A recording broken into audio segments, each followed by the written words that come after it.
So a couple of stories out of the Dallas area that I want to touch on. Some, I guess you want to call it senseless crime, but hell, you ever heard of a crime that ever made sense? But let's hit it because you know me, I'm a hit on a couple of angles that might not be politically correct. But hey, I'm here to tell the truth and tell you what also needs to be thought. So let's hit it. A disabled grandmother was shot and killed just hours after being released from the hospital. It happened in West Dallas Wednesday night, and now family members are demanding answers. They're telling our Robbie Owens the gunman shot up the wrong apartment. I spoke to neighbors today, too afraid to go on camera. They tell me they don't know who did this, but they do know that whoever went through this door shooting went through the wrong door. And that means it could have been any of their families today left grieving. It's not, it's not right. It's not fair. Not just to her, to anyone. It could have been anyone. Alice Lee Fisher was a mother, grandmother, sister, and beloved aunt. My aunt was a nice, loving woman. She loves her family. She tried to keep us together. Family members say the disabled 58-year-old had just been released from the hospital a day earlier and was simply sitting in her recliner watching TV when masked gunmen stormed through her door Wednesday night. She was actually on the phone talking to my mother when it happened, and she screamed. So my mother was concerned why she screamed, but she didn't answer back. So we jumped in the car. Niece. Hmm. That looked like a tattoo that was done in the garage or a prison, but that doesn't matter. Answer back, so we jumped in the car. Niece Coquise Fisher shared this video of bullet holes and police evidence markers scattered throughout the two-bedroom apartment. I'm very angry. I'm just trying to hold my composure and be strong for my mother. But I'm angry that an innocent woman had to die. And I'm also angry that even if it wasn't my aunt, like the person they're saying they were after, they didn't deserve it as well. Dallas police have released few details of the shooting. After they didn't deserve, so angry that even if it wasn't my aunt, like the person they're saying they were after, they didn't deserve it as well. Dallas. So did she say the person that was staying there that they was after her? Like somebody else may have been staying there. See, this news story that I saw originally said that she stayed alone, but yet they say the family also said that she was looking forward to like raising her grandkids. So I probably should have. I'm just gonna keep an eye on this story just to get hopefully to get more details. Police have released few details of the shooting, including who they're looking for. Fisher's family members now demand justice for her. Turn yourself in. Stop it right now. I pray that God pierce your mind, your heart, your spirit, as I said before, and turn yourself in. Do the right thing. In Dallas, Robbie Owens, CBS News, Texas. They're not gonna turn themselves in because they're demons. To kick, I mean, think about it. To kick into someone's house. The woman just got home the day before from the hospital. Okay, you kick in her door, and she gets hit 9 times. 9 times, which means that whoever went in there, they was on a mission.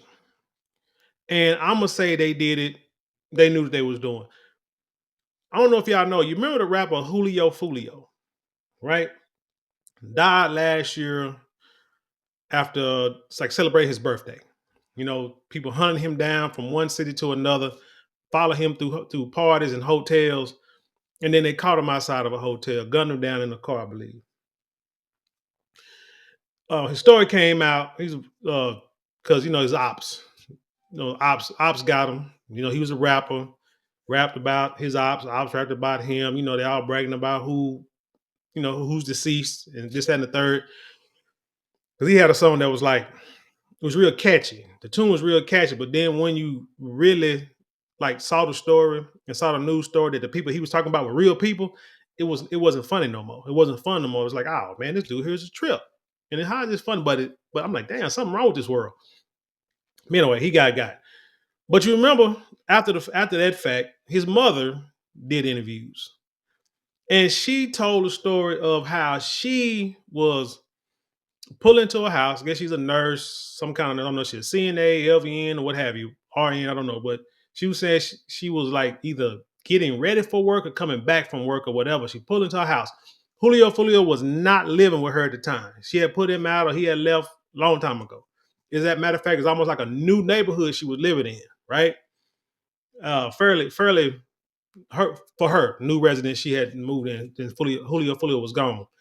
And she was in her garage and she got hit. Was it 9 times? I think she got shot like 9 times and lived. And it's like everybody knows it had to do with something to do with her son.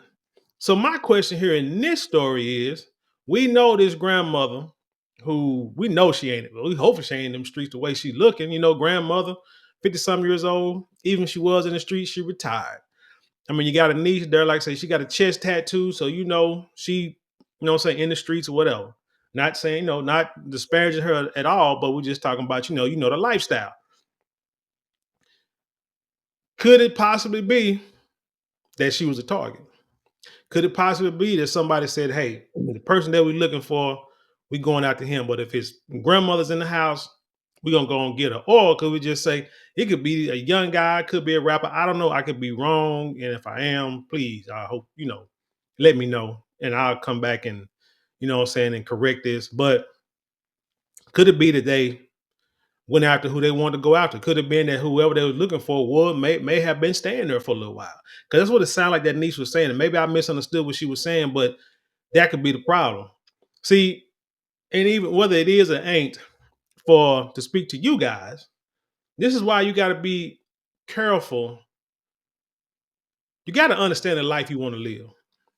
I tell people in my house that whatever you do affects me, and whatever I do affects you. If it doesn't, then there's a problem. You see what I'm saying? Because hell, let's say a kid skip school. Let's say become like don't go to school, get truancy. Okay, that would affect me because now I gotta go and vouch for you. I gotta go to court. And I want you to make this personal. Make this personal. Hell, if you married, husband and wife, if you got plans and the plans are changed, or somebody got to work late, or somebody get off early, it could be a positive or a negative effect. Somebody work overtime, somebody don't work enough. Check is big, check is low. You need something. Everything that a person does in the house that living with you affects you either good or bad, one way or another. So if you living in these streets, you have to think about the life that you live. Could it affect somebody else? Because there's no rules no more in this game. Used to be you didn't touch grandmothers. Used to be you didn't touch mothers. Used to be, you didn't touch wives, kids, and nothing like that. But as time went on, people are like, man, we're gonna touch somebody because you can't get away with what you did to my people. Or you can't sit here and rap and holler and claim this, that, and the third. And I just sit around and look like, look like a punk. Can't do it. So now they take it to that next level and they go after your loved one. So then you got to really think, is it really worth it? Because them streets don't love you. You kind of realize them streets don't love you at all. And you need to find a different way. But hey, what do I know, man? I'm just a dude who's, I'm like in his late 40s. You know what I'm saying? Grew up in PG, Texas, and moved out because moved out and look back and be like, man, I think everything worked out best. But anyway, let's get to this next story. This is about a young lady who was put out of a car by her so-called friends after a night of partying. So now it's time for the dad and the uncle and me to kick in. Let's hit it. Oh, look at the employee.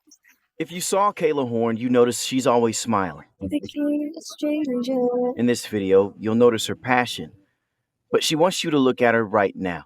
I was tumbling on the street. Like I thought I was going to die.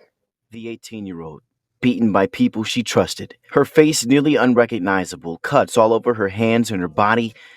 And this is her Aunt Jessica, sitting beside her. This could have happened to anybody. She could have been dead. We couldn't have had her here today. It happened early Sunday morning.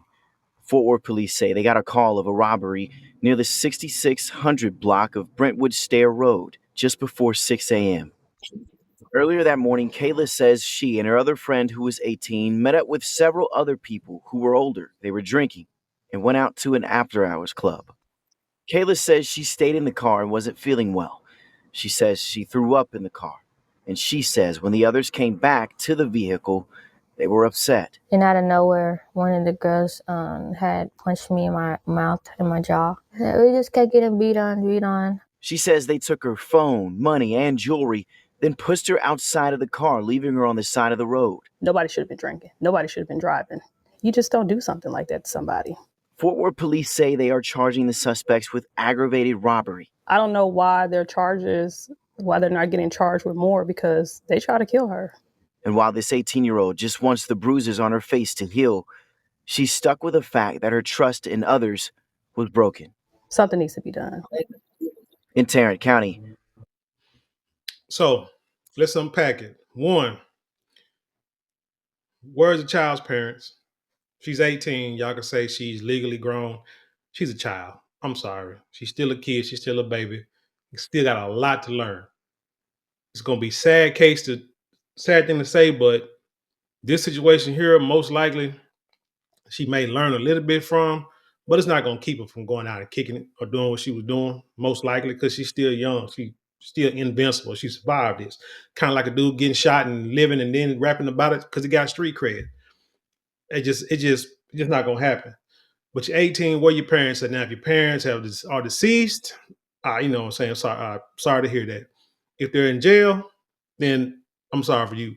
If they, I feel for you. If they abandoned you and didn't want to raise you because they just want to raise you, then, I feel for you.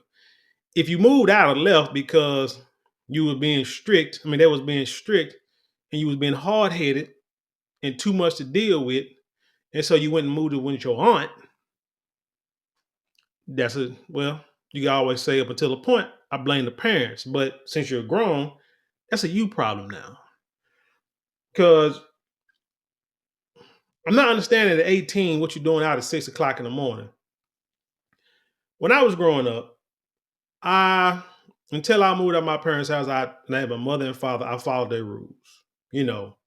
Curfew, cleaning up your house, clean up the room, mowing the yard, clean about yourself, washing my clothes, dishes, whatever need to be done. I follow the rules. You work, then you can go out and you can play. There were times where I was supposed to mow the yard, mowed it real quick. I remember I got dressed, ironed my clothes, starched them down, got showered up, cologne on, finna hit the door. My dad said, "Come out here." He said, "You see, I told you to mow this yard. You see, you missed. See that spot you missed, the spot you missed, the spot you missed. Go back and re-mow it. Next time, take your time. You do it right the first time. You ain't got to do it again." And that was it. Learn my lesson. These things you learn. When I was here, graduate high school, curfew was still 12 o'clock, 11, 12 o'clock, I think. But people might say, "Man, why your parents want you to come in early?" Man, they strict. No, when I got older, I understood what it was about. I got to get my sleep. As an adult, I don't want to be up at 11, 12, 1 o'clock in the morning worrying about where you at. Now, when you get grown and get your own place, you do what you want. It was just what I did. I was at the house by the time, when I was 18. So kids do that nowadays. Y'all stupid because y'all can't afford to move out. But anyway, 18, what you doing at 6 o'clock in the morning? It ain't prom, it ain't homecoming, it ain't your birthday. I don't get it. It's probably why you moved in with your aunt, because you do, so she probably let you do what you want to. So let's get that. Let's put that out there. Now you out there drinking, talking about you wasn't feeling well. That heifer was hung over. How do I know? Because it happened to me before. But I was grown, married, and had my own family, out kicking with my homeboys, messed around, drunk too much, didn't eat enough, and then ate the wrong thing. And I'm laid out in the back of a truck on South Side. I can't think of the damn club, but it was a club where all the night walkers used to hang out at. We was out there, a little bar or something like that. Sitting outside, sitting in a bed of ants because I'm just too damn drunk. On the way back, where we was going, threw up. I had to tell them pull over, threw up. So I understand that heifer was hung over. She threw up in the car. It's probably why they got pissed off at her. Cussing out, getting mad. Everybody drunk, probably smoking, everybody high. It's more to the story than what they tell him. It always is, but the point they want to get across is she's a victim She got beat up and she got put out. Now, why aren't these people being put on TV? Why aren't names being released if they're looking for the people? Because she knows who it is because she says another 18-year-old, but yet she stayed in the car. Does that mean the other friend went inside of the club? So how did she go in, but you stayed out and both of y'all were 18? Make it make sense. You stayed out because, again, your butt was hung over and you'd been drinking, trying to hang it with the big dogs, and got twisted. This is a sad story. This is a learning story. Youngsters, ain't nothing out there for you at that damn that late at night or that early in the morning. It really ain't. At 18, you either need to be at work at that time of day, time of morning, or you need to be asleep at home, watching cartoons, eating cereal, what ramen noodles, whatever the hell you youngsters eat nowadays. But it's not worth it. It's just too dangerous out there, man. It's just too dangerous to be out that late, that early in the morning. Ain't nothing good. Shoot, it's what the old folks used to say. Ain't nothing good out that time of day. Youngsters should be in the house. But you got caught up. You say it was some older people, so most likely they was at least 21, whatever years old. They probably, you probably what, 18. Y'all know what I'm saying? Well, it might have been, you said some girls, so probably a bunch of female trying to go out there, get drunk, hang out, and you trying to hang with them and not realizing the consequences. You didn't know these people. From what I'm gathering, you ain't know these people. You just out there trying to hang, trying to be grown, and got humbled real quick. I hope you recover with as few injuries as possible. Hope the people that did this get caught, because like them aunt said, shouldn't have been no drinking, and showing the hell shouldn't have got your butt beaten and thrown out the car. Jewelry stole, phone stole, all money stole. At 8, I mean, like I say, it's sad. I mean, it is sad because, like I say, she's a baby. She's a baby. Ain't no better. It's a hard lesson to learn. Where your homegirl at? Where the other 18-year-old homegirl at? And who drove? Where'd y'all meet up at? Like I say, it's a lot to the story that's not being said, but hopefully, stay on top of this and more details come out. But again, this is just a lesson for you youngsters. Man, stay in your place. At 18, you shouldn't be hanging with grown folk. Not that time of night. Because too many bad things can happen. Things can happen in the daytime, but definitely overnight. But anyway, tell me what you think about these stories. Leave your comments below, share them with the world. Let's have intelligent conversation. Don't forget to like, share, comment, and subscribe. Those 4 things cost you nothing but maybe a couple of minutes out your day, but it means the world to us here. If you'd like to support us financially, you can get super thanks, super chat, super stickers. Then you can go to the description box where there are links there where you can click on and support us that way. And don't forget to hit that shop button and check out some of our products. I promise you won't be disappointed. And with that being said, I'll leave you in peace, and I'll see you on the other side.